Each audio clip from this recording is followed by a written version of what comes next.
Buka hati, buka hoki. Ketemu lagi dengan saya, Akino.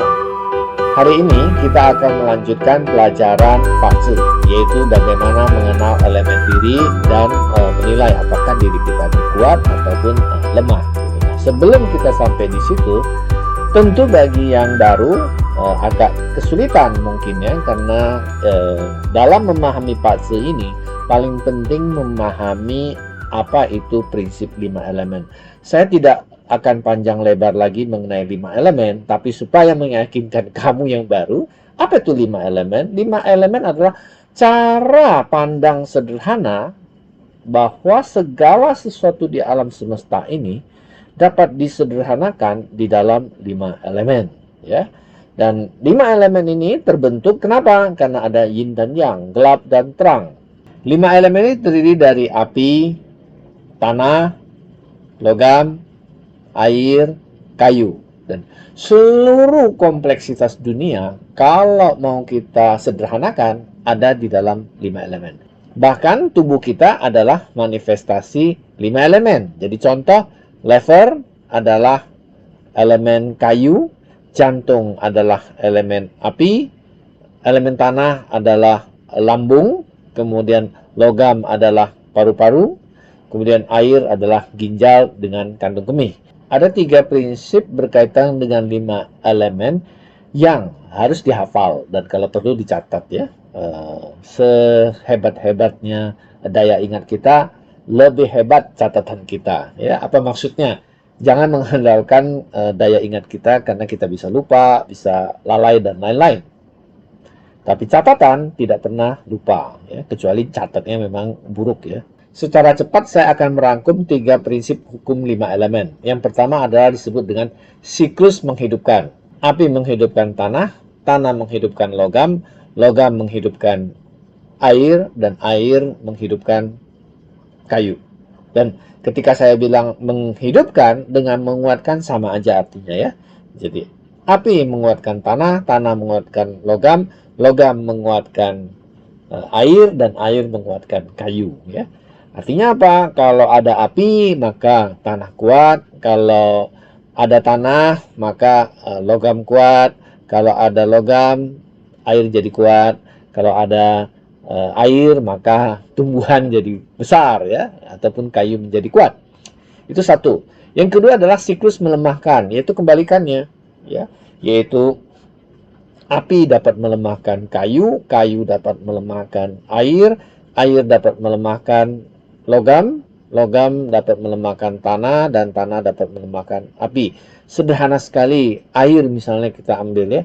Air dapat melemahkan logam. Iya, kalau kena air, logam jadi karatan ya. Tanah bisa dilemahkan dengan logam, gampang. Tanah kena cangkul kan jadi gembur ataupun menjadi kalah dengan logam. Kemudian misalnya tanah bisa memadamkan api dan api bisa menghabiskan kayu karena terbakar ya. Itu 2 siklus yang penting. Kenapa penting? Karena satu siklus menguatkan, satu siklus lagi melemahkan. Jadi sebagai contoh, misalnya seseorang itu elemen tanah dan tanahnya sudah dikategorikan lemah misalnya.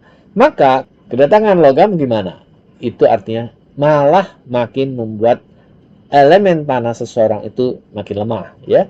Kemudian yang berikutnya adalah siklus namanya menghancurkan. Siklus menghancurkan ini sama seperti menggambarkan bintang. Kalau mau diingat ya, mau dicatat gitu.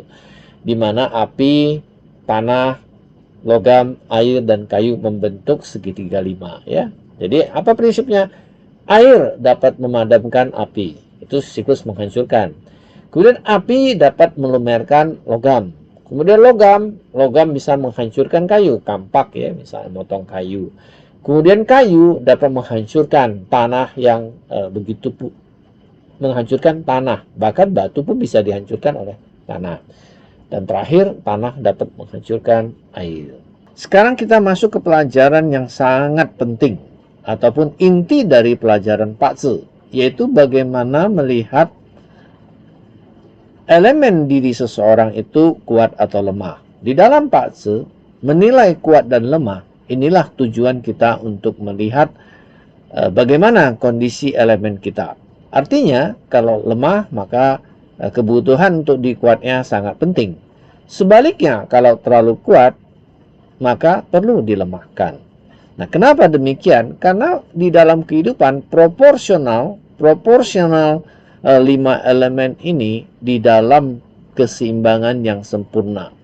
Tapi di dalam kehidupan kita, keseimbangan ini menjadi tidak sempurna.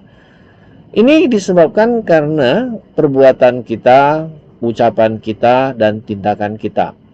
Setiap perbuatan kita, setiap ucapan kita, setiap pikiran kita sebenarnya mengganggu siklus 5 elemen.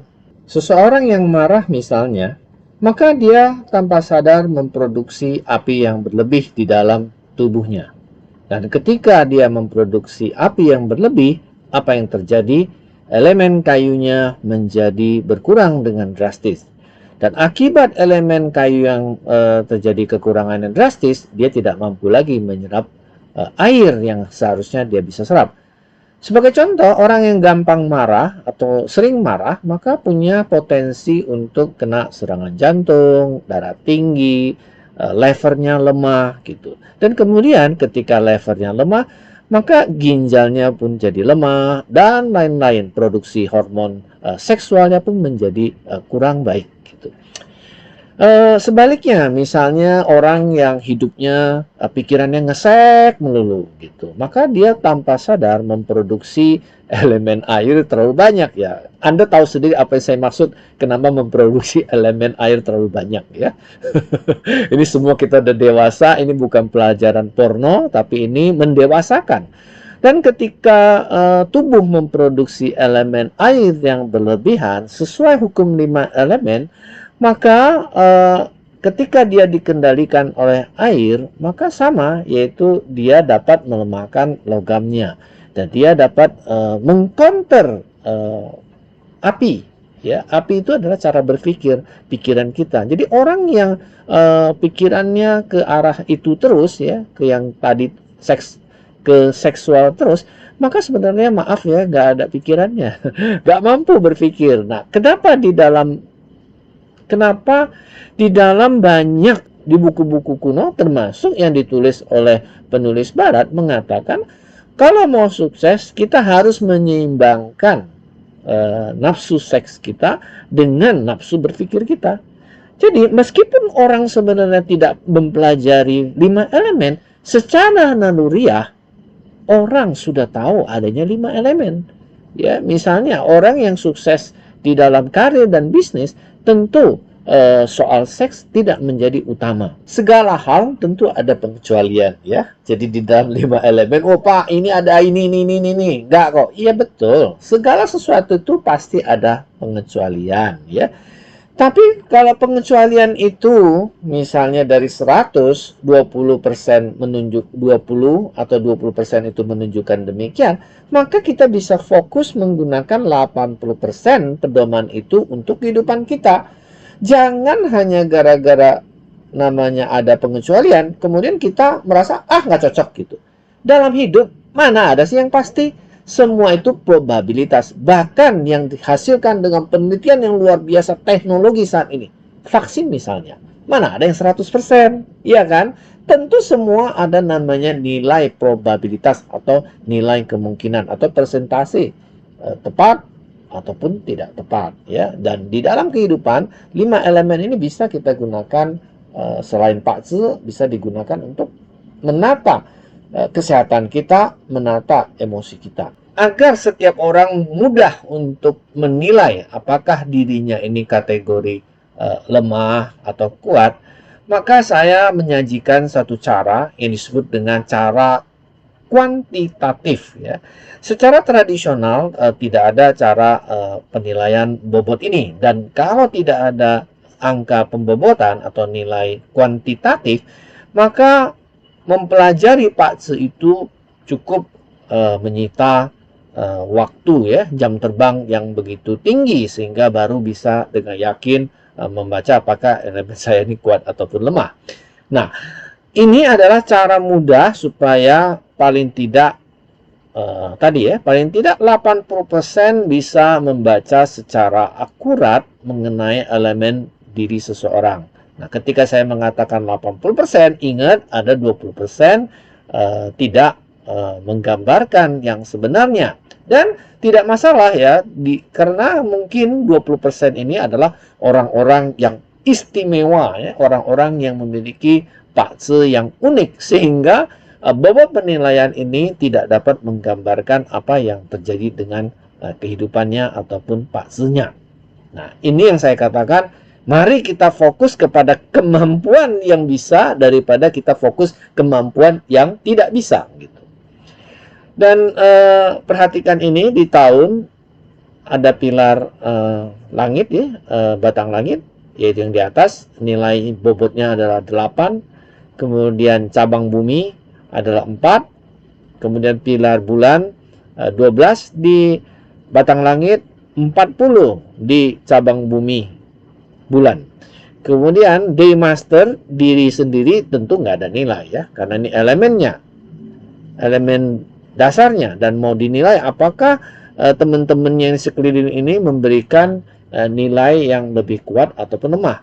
Kemudian yang di bawahnya adalah 12 ya. Kemudian yang di jam 12 dan 12. Nah, bagaimana cara menilainya? Jika seseorang penilaian elemen yang menguatkan ataupun elemen yang sama lebih dari 50 nilainya, maka dia kategori elemen yang kuat. Saya kasih contoh. Seorang yang tanah, bulan di batang langit 12, di hari cabang bumi 12, berarti 12 tambah 12, 24. Kemudian di jam kelahiran batang langit 12, maka dia memiliki nilai bobot 36 gitu.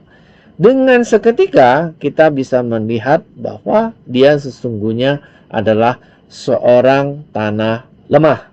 Kemudian kalau kita ingin lebih rinci, tentu kita akan memasukkan cabang bumi yang di bulan ke dalam perhitungan ya, yaitu berarti posisinya adalah minus ya, karena dia adalah logam. Logam adalah melemahkan tanah tersebut ya. Jadi nggak perlu dihitung kalau saya, karena ini artinya 36 udah pasti lemah. Karena di atas 51 itu adalah, di atas 50 sudah termasuk kuat, di bawah 50 termasuk lemah. Nah, andai kata misalnya yang 40 ini adalah tanah juga, maka kita tinggal menghitung 12 tambah 40 tambah 12, berapa itu? 24 tambah 40, 64. Seketika kesimpulannya adalah tanah kuat. Berarti orang yang lahir 1987, bulan 9, tanggal 7, dan jam 6.58 ini adalah seorang elemen tanah yang kuat. Setelah dapat menghitung apakah elemen kuat, apakah saya elemen lemah, atau elemen sedang. Ada juga yang sedang, tapi nyaris sebenarnya penilaian terbaik adalah kuat atau lemah. Karena yang sedang itu tentu membutuhkan tadi pengalaman yang tinggi, jam terbang yang tinggi, dan ini memang pengecualian. Dalam kasus tertentu seringkali namanya di tengah ya, panas tidak, dingin tidak. Kalau Anda menghadapi panas tidak, dingin tidak, apa yang terjadi? Pusing, betul pusing. Dan itulah seseorang kenapa seorang pembaca profesional pakse tentu membutuhkan fee, karena dia mendapat masalah yang diberikan oleh orang lain ke dia. Dia bisa pusing seharian gitu, bisa 2-3 jam pusing gitu. Wajar dia mendapat fee. Jadi ini penting sekali. Ini adalah profesi ya. Jadi jangan kita menganggap bahwa wah dia hanya ceplok bisa dapat angka, kagak, bisa pusing ya. Seringkali saya katakan, kita menjadi orang baik itu prinsip paling sederhana, kita harus mempertimbangkan bagaimana orang tersebut melakukan sesuatu untuk kita. Ya, semua orang tentu ingin mendapat sesuatu yang baik, tapi ketika berkonsultasi sesungguhnya kita menyerahkan masalah kita kepada dia, gitu. Dan kalau seorang pembaca profesional yang baik, masalah kliennya, masalah customernya itu menjadi masalah dirinya. Ya, nah, mudah-mudahan bisa memahami Jadi orang baik itu tidak mudah, ya. Tapi belajar untuk menjadi baik itu bisa menjadi orang yang baik. Nah, pelajaran Pak Ce sampai di sini. Pelajaran berikutnya adalah bagaimana kita menentukan elemen hoki di video saya yang selanjutnya, tapi ini dengan syarat. Kenapa syarat? Karena kalau namanya sudah belajar-belajar yang harus pakai pikiran, itu kelihatannya peminatnya kurang ada, dan saya harus membagi waktu yang terbaik kepada ketika peminat ada gitu. Nah, jadi apa maksudnya? Tolong bantu share konten ini sehingga mencapai viewer 3.000. Kalau mencapai viewer 3.000, saya akan bikin video selanjutnya tentang bagaimana menentukan elemen hoki. Oke? Ini perjanjian saya dengan kamu yang berminat serius belajar Pak Ce. Karena kalau saat ini saya perhatikan itu masih di bawah 1.000. Jadi saya minta tolong Anda banyak share, ya, banyak membantu sehingga konten Pak Ce ini memang bisa dinikmatin banyak orang dan membawa banyak kebaikan kepada orang lain. Baik, sampai ketemu. Bagi yang belum subscribe, silakan subscribe dan sampai ketemu.